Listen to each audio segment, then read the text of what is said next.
You know, when you grab a bottle of motor oil off the shelf, have you ever really stopped to think about what's inside? I mean, where does it actually come from? Well, it turns out there are two completely different worlds, two totally different origin stories hiding in that one bottle. Just look at this.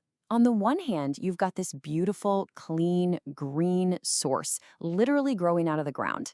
And on the other, you have this massive industrial complex.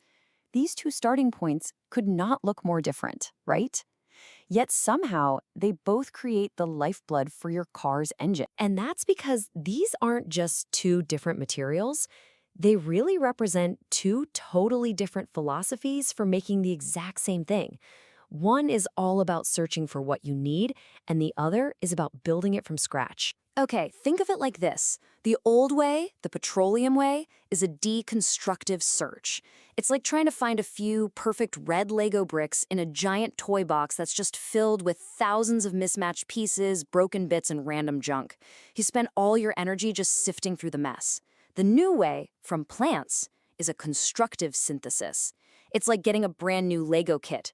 Every single piece is perfect, uniform, and designed to build exactly what you want right out of the box. All right, so let's dive into that first path, the big search, the one that means digging through that messy toy box to find the right pieces.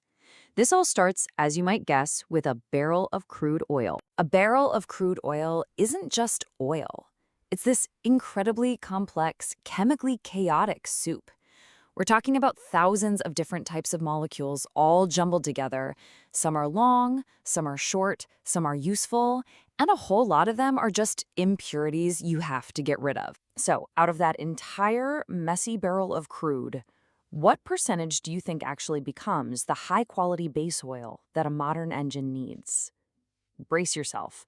It's a shockingly small number, just 1.1%. Now, it's not like the other 99% just gets thrown away. It becomes all the other stuff we get from oil: gasoline, jet fuel, asphalt. But just think about the inefficiency here. If you're trying to make motor oil, you have to process 100% of that barrel just to get that tiny 1% you're actually looking for. And if you look at it by the number of molecules, not just weight, it gets even crazier. To get the good stuff, the actual lubricant molecules, you have to remove, get this, 99.54% of all the other molecules in that barrel. They have to be filtered, boiled off, or cracked apart. It's a massive, massive process of just getting rid of stuff. Okay, so that's the search. Now let's look at that other philosophy. Instead of searching and removing, what if we could just build? This is the path that starts with a simple plant. Remember that brand new Lego kit we talked about? Well, this is it. This process starts with plant oil. And unlike crude oil, it's made of these simple, incredibly uniform molecules. There's no chaotic soup to sort through. You're starting with perfect building blocks. And because your starting material is so pure and uniform, the efficiency is, well, it's just off the charts. Instead of that tiny 1.1% yield from petroleum, this process converts about 80% of the plant oil's mass directly into high-performance base oil. It's not even in the same ballpark. And here's where it gets really wild. Instead of filtering things out, this process actually makes more useful molecules. You take one big, uniform plant oil molecule, and you intelligently re-engineer it into four perfectly formed high-performance molecules. It's not just efficient, it's actually generative. You're creating more than you started with. So we know one method is a search, and the other is a build. But what does all this really mean for the planet? Let's take a look at the carbon equation. This chart, wow, it tells the whole story, doesn't it? For every kilogram of traditional petroleum oil you make, you actually add about 1.1 kilograms of CO2 to the atmosphere. But for every kilogram of the plant-based oil, the process removes half a kilogram of CO2. It's not just carbon neutral, it's actually carbon negative. So how is that even possible? Well, it's actually pretty simple. It's just biology. As the plants grow, they're literally breathing in CO2 from the air. That carbon becomes part of the plant, part of the oil and gets locked right into the final product. The process literally starts by cleaning the air. So you've got a process that's way cleaner and way more efficient. But that molecular perfection we talked about, building with those perfect Lego blocks, that has a huge impact on performance. That purity is exactly what protects your engine.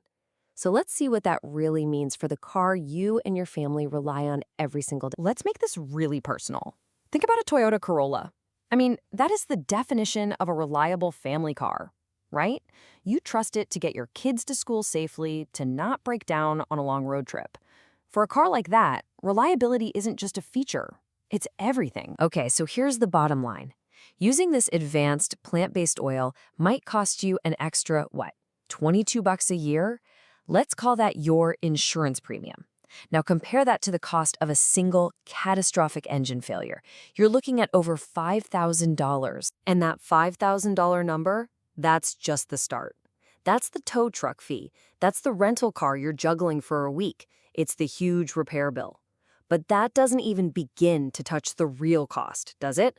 The stress, the missed days of work, and the absolute nightmare of being stranded on the side of the road, maybe with your kids in the back seat. And that's exactly why it's so much better to think of this not as just another expense, but as a low-cost insurance policy. It's this small annual investment in your own peace of mind, protecting you and your family from a massive financial headache and a whole lot of personal stress. So, when you step back and look at the whole picture, it leaves you with this one fascinating question. It seems the choice that is smarter and cleaner for the planet also happens to be the safest, most reliable choice for your family. The path that starts with a green field ends with peace of mind. The other tanks were failing with engine trouble. We got lucky. I put in plant oils to keep the crude motor oil working. When I get back, I'm going to call it ABOVE oil.